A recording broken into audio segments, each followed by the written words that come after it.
Do you think that COVID's in the past now, and maybe Sure. hard for some people it's hard to remember, but do you think it changed us like as a society where we deal with relationships differently? Like how do you see it different now? Oh, for sure. I see it in lots of different ways. Um, I think in the dating world and in the relationship world, when we were with people, like two parts. One, when we're locked in with somebody, right? As in, like, don't have a lot of outside influence or buffers, right? You didn't Right. have Okay. like the Yeah. work buffers, the pub, the shopping buffers, right? And you're just with that person. We start to really see them differently, or our expectations, because there was no distraction. So I think it caused people to really reevaluate the person in front of us. That's why I think divorce is a little bit higher.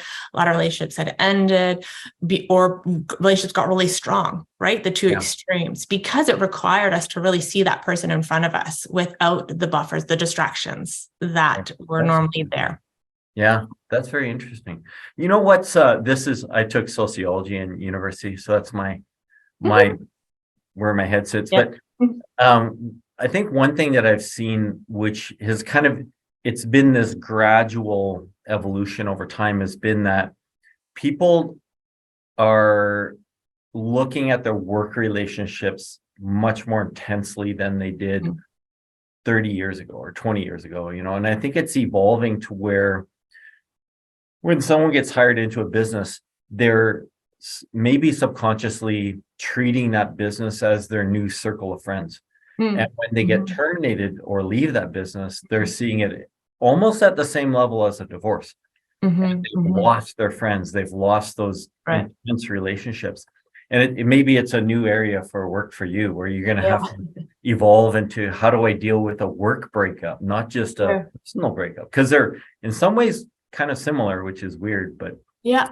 You can look at it too, where maybe that might be coming into is, I think if you look at like that village concept, where back in the day you had work was one aspect of your life, and then you had family and friends, and you had a whole yeah, other avenue of resources to lean into right. that fulfilled you, right? So that village concept. But now work has become almost our main Yeah, priority. And then we have very small little outlets. So then work almost has to be what used to be other forms of communication or connection. So we have different expectations because we're investing so much emotional and physical energy into something that when it completes, we're like, oh my God, I don't have this developed here or strengthened to lean into. It was all right. in here. So Yeah. now if I don't have this, who am I, or where is my support?